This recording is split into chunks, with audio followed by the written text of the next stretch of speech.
Hey everyone, I'm Hotep, the goddess astrologer and alchemical initiatrix. We're going to get into the astrology for today. We've had this full moon in Aquarius. It's powerful.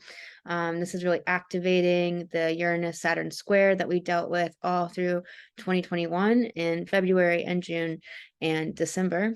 And that is going to be activated for the rest of the year. It's not going to be exact, but nearly coming in October. So let's get into this chart for today.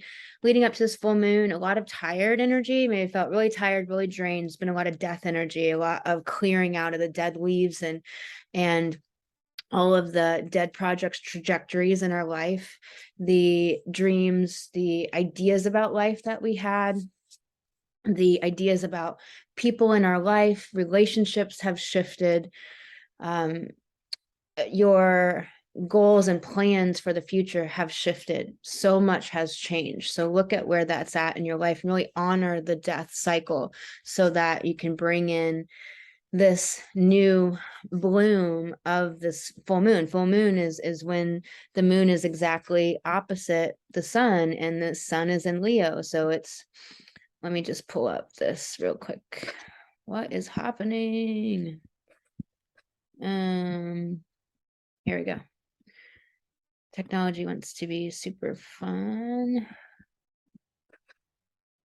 So when the sun is in Leo, it's this contribution that we're making, and it's this axis of this full moon yesterday conjunct Aquarius about humanity, and it's about this new way of responsibility, this new integrity that comes from higher consciousness, that doesn't come from whether you followed the Capricornian rules of the earthly plane and the earthly systems made by men, and particularly white men, right? And so it's no longer that we're integrous to structures and rules and systems that don't support us. So having our children be indoctrinated in schools that don't teach them anything about really living life or vibration or the true reality of life, that's a spiritual reality, that we're here to master life and to move on. There's a karmic wheel. You want to know about your chart, you want to know about the map of your soul. It's not this earthly plane existence that we're taught, that you are just swimming in a pool and you're out in the yard and you're doing barbecues and you go to school and then college and career, retirement, and death. Like, that's, first of all, what would be the purpose of that? To just anybody want to sign up for that? That sounds boring as fuck. But also, it's like we're conditioned to think in these narrow terms about everything, and so it's like deprogramming all of this, and the world has been getting deprogrammed. That's what the Saturn Uranus square is about. It's about this, it's about the Saturn, the old ways, the old, Saturn is the ruler of Capricorn as well as Aquarius. So it's about those old ways. Saturn has a hexagram on top of it. So it's like the hex of the spell of the programming of what life actually is, how the map of our soul, astrology, has been kept and secreted away, and how we've had to have mystery schools, and we've had to have underground dissemination of writings as women to be free as women and to keep freeing other women to wake up to being domesticated and suppressed and abused and so forth. So this is this awakening to this being a soul incarnating with specific things we're doing here in life and being conscious. Aquarius is consciousness. So this Saturn in Aquarius is all about operating from consciousness, from higher realms of understanding of what we are as souls in a body incarnated, and what life really is and what it's really not. And I'm just going to move this forward to tomorrow, to today rather, Thursday. And we've had this grand cross in the chart. So it's this energy. The sun has been square this south node, which is very much this energy of the past and past lives, but the subconscious stuff from this life, from just this past couple of years, from any aspect that's coming up. A lot of people are really shedding what does not belong. It's like something here does not belong. Something here is not the same, right? That old thing from Sesame Street. It's like what doesn't fit? Something here's off. Why are you living in off energy? Why are you letting that friend suck you dry of energy and you just always feel depleted when they leave? And it's confounding because if you live by a rational way of things, the shadow side of Aquarius is living too rationally and too objectively and looking for the reasons why or the big picture until you actually take action. And this Leo sun says, no, take creative action first. Do. And Sarah's about women. It's women taking creative action for a big purpose in the world, with Venus here, the divine feminine, saying step into your power, conjunct Lilith, saying stop being subservient to men, to energy, to systems and processes, to delusions, to friendships, to anyone. It doesn't matter, divine masculine or feminine. It doesn't matter what it is. Like, stop being subservient to anything that's not for your trajectory, your path, and your highest growth. And while we do have relationships that help us to grow through the difficulty of them, if you're not consciously aware of it, you're just playing out dysfunction. You're not actually consciously playing out the dynamic to where you can grow. And it happens a lot anyway, but it's nice to go in consciously and say, where is this person's planets in my chart, and what are they here to teach me? What am I here to teach them? Let's create this consciously. If they don't want to, at least I'm going to come at it consciously and stop having people drain my life force. This let me erase this here.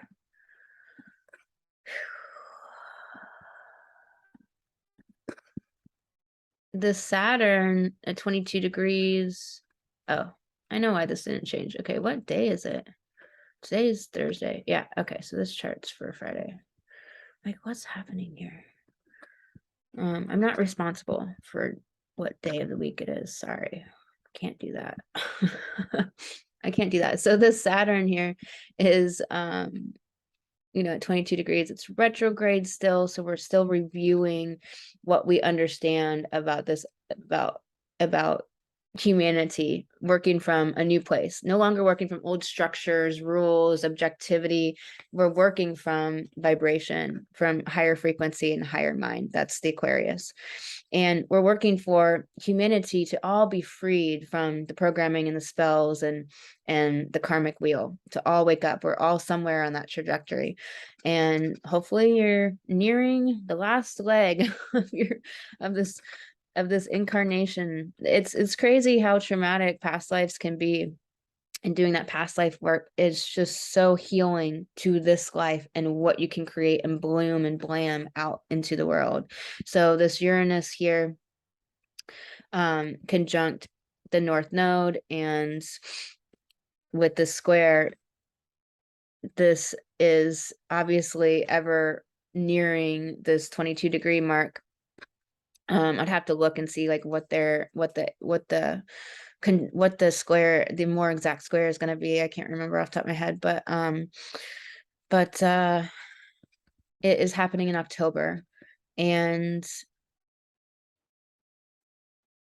so it's about the conventional and the unconventional. It's about the way that we were taught about society and how we are elevating and advancing forward as species. If we look through our real history, we realize that there was hundreds of years where we didn't advance forward as a species where we were supposed to. And it's insane if you think about it. And it really has a lot to do with women's suppression, with the suppression of the divine feminine within humanity, within the psyche soul of humanity, not just the gender of females. And when the feminine is suppressed, then the dark goddess is unleashed, because there is no way to fight back in the power. And so that must come up to be healed and dealt with. It's going to be in our face no matter what. So the goddess says, you deal with the dark goddess, you deal with the light goddess, or you're going to deal with the dark goddess. That's what the divine feminine says. There is all this, there is the double goddess throughout our history, and there is statue after statue after statue that come all the way back to the Paleolithic times. We're talking 50,000 years ago, where it's the dual goddess, which is the ovulation and the menstruation, the dark and the light, the spring and the fall. It's how we have these mini cycles, and it's the goddess says, here's the light goddess, but if you're not going to accept the divine feminine as part of yourself, talking to humanity and how we all must integrate both the masculine and feminine together to be whole. And without that, we are missing who we are as a species, then you'll get the dark goddess. And that's what we are going through and dealing with. And then the stupid movie Hercules recently has tried to restore Demeter and Persephone. There's always the dark trying to restore and co-opt our mythologies as women and our lineage as women and the lineage of the goddess. Just like Hatshepsut was an amazing pharaoh that ruled, female pharaoh that ruled for like 25 years with great diplomacy and equality, and it was some of the most thriving times in Egypt, and she was nearly wiped out of history because of the malignant masculine. So we have to realize that we're in a spiritual war between the divine feminine and the malignant masculine, and the malignant masculine is raising its head up to try to stuff this down again, but humanity is waking up to divine feminine. If you think about it, it's women who have always, it's the feminine that has always shifted culture. And so then you have the gay, bi, transgender, and all of that culture coming as a way to, on one side of the coin, you can say that it's almost like stealing, another way for men to kind of steal culture from women. But on the other side of the coin, and this is why I'm bringing this up, is that it's important to look at how it furthers the divine feminine being activated in humanity again. Anything that furthers that is a win, and we just need to keep growing and going forward, because it brings culture, because a lot of the LBGT whatever community Q, I don't know how many letters are there now, I have to like kind of update myself here soon, but brings a lot of culture and a lot of innovation, a lot of out of the box, and a lot of breaking up the status quo, which just keeps us in antiquated ways of living and viewing life and perceiving life, and suppression and oppression and wars and death and destruction and everything that retards humanity and doesn't let humanity advance as a species. Instead, the only technology for how many millennia has been more sophisticated ways to die and to kill and to poison and to destroy. It hasn't been for life. So every avenue that we can create and make some waves and change, and it's important to be able to hold two disparate thoughts and to see both views. The Hercules movie with Persephone and Demeter searched far and wide for her daughter. She was not an angry, outraged woman. She was a bereaved, grieving woman, and she searched for her daughter, who just disappeared underground, who was taken. And then with the pomegranate, it was stuffed into her mouth, and the pomegranate is just a symbol. And here's the thing about mythology, is when you look at mythology, we are all of those characters. We come into life and we're the bad guy and the good guy, and the enabler and the bystander and the person who looks the other way and the hero, the heroine. We are all of these things. That's what mythology is about, is that you are all of these things. Who are you going to choose to be? What part are you playing at the moment? These mythologies help us to understand life here in this earthly plane, and to have the stories that help women to understand themselves and men to understand the feminine. It's really sad to see Disney doing what Disney does, and darkly co-opting the truth of the Persephone and Demeter story that is about Hades taking Persephone down to the underworld. So the dark tricking a woman to eat the pomegranate, and so it's like, it's the whole motif of the captured woman. It's a motif that has been in our culture for a really long time, whether it's through ignorance, trickery, whatever it is. and Demeter scoured far and wide, and then she met with Hecate, which is a crone goddess, which understands death and rebirth and transformation, and knew to talk to Helios, the sun. So, in the sun who sees all, the sun that is positive, but always there's the shadow and the light, right? But the sun at one time said, what's going on? I can't see because of all the trees, the darkness. I see the darkness is encroaching on the earth, and I can't see, and is trying to look through the trees to help earth to not be covered in darkness. So the sun god, if we even understand the mythology of the sun god. And then there's also how we often don't understand that the earth and the moon are the double goddess. So the earth and the moon is one goddess, and it's the double goddess. And so we want to understand more about ourselves as women. So we look to mythology, but we want to understand the correct mythologies and not the co-opted dark versions of them that are painting women as crazy and evil and all of these things. That's what's happening a lot. Steve Judd, I just watched his astrology video recently, and he's doing it. The guy that's doing Stefano or something, that's doing that initiation show on Gaia, which Gaia is notorious for only giving partial information and just wanting, they saw a way to make money off of this, off of the spiritual world. And so what a lot of people do. And so this guy off that show, he just threw in this incorrect story mythology about Adam and Eve, which is not true. And always they're trying to say that Eve is evil and she ate the apple. This is just it's made up. It's not true.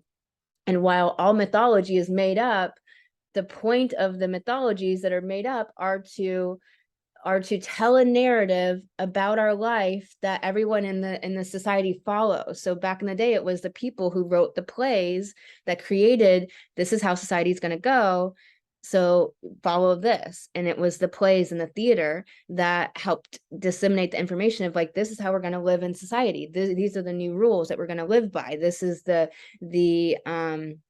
this is the like, what's the word? It's escaping my mind. This is the like the thing to shoot for. This is what you want to be. And so Hollywood, replaced theater and has been doing that for so many years. And we have murder, death, revenge, always the victim, villain, savior triad. Always some woman needs to be saved.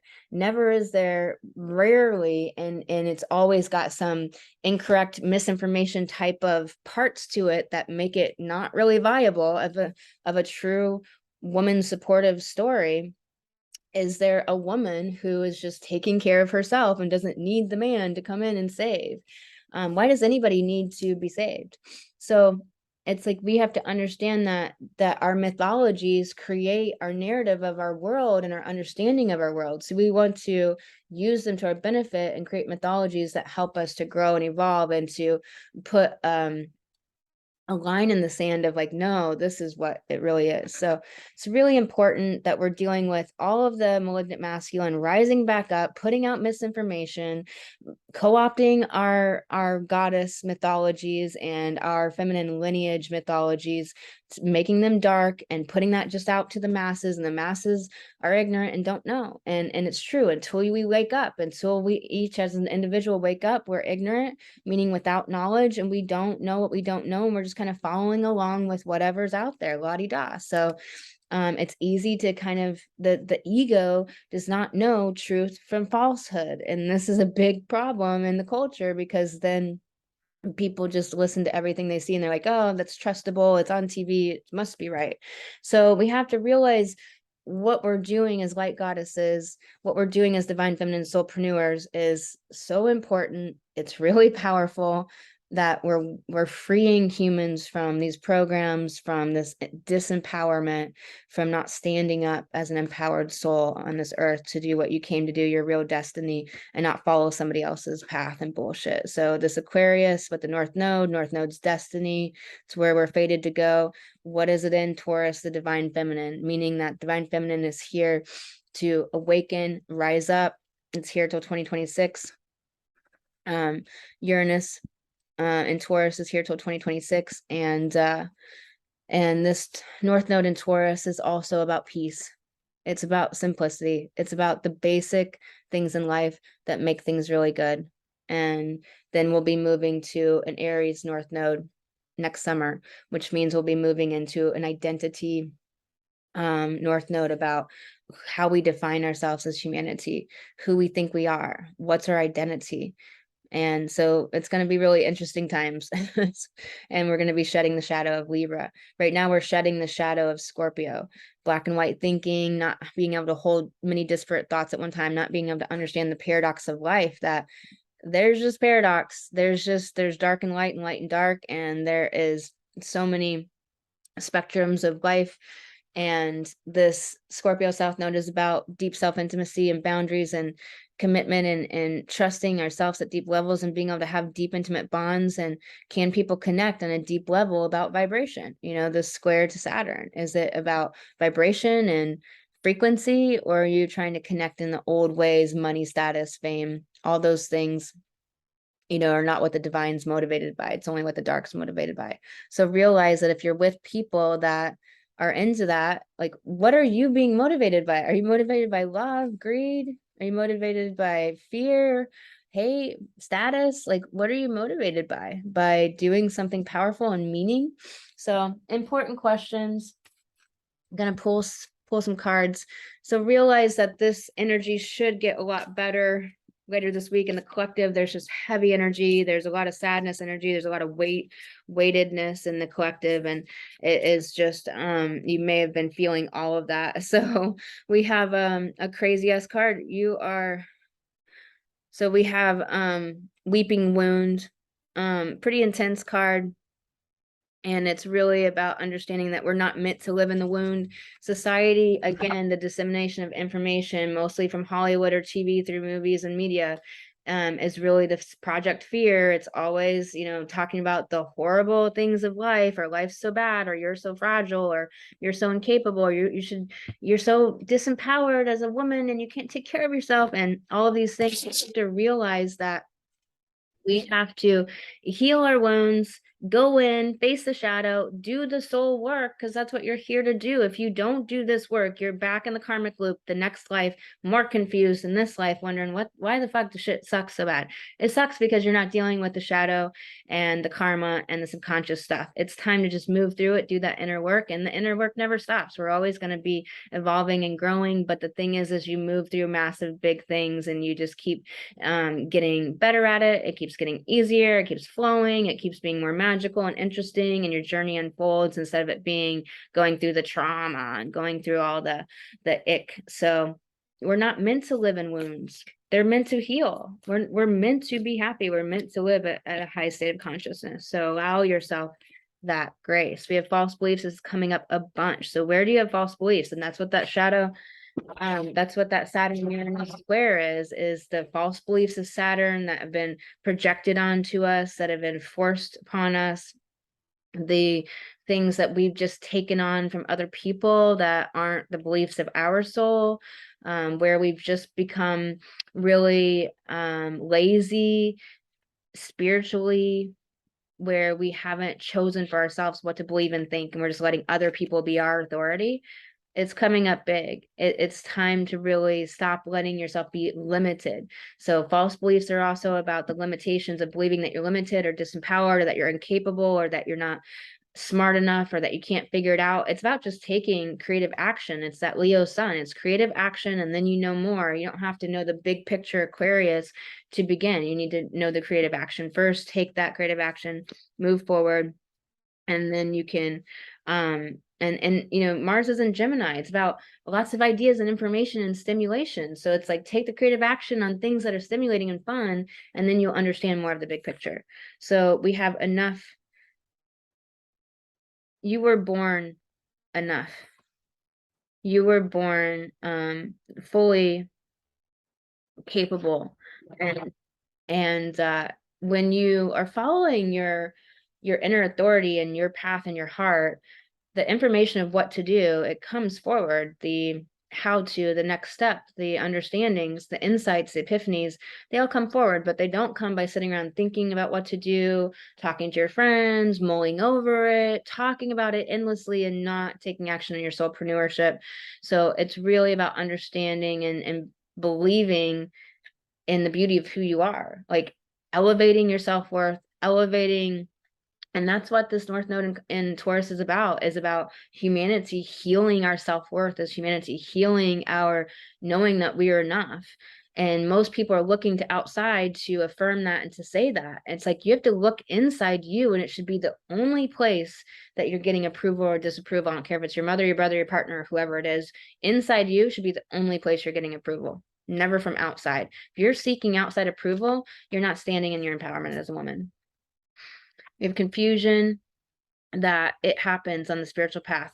We bumble around in confusion during moments in time, and it's allowing for yourself to get that stillness inside. If your mind's too active, which maybe if you're constantly putting TV on or something on and you're never sitting in silence, you might not know just how distracted and how twisted your mind is because it's quiet in the background, underneath the veil of your conscious mind. And so it might take stillness for that to come up, and that might not feel good. So you might resist doing that, which means that you're always in that state of distracted, heightened stimulation, never really understanding connected to your connection as a woman, which means your energy will be off and your instincts will not be as sharp.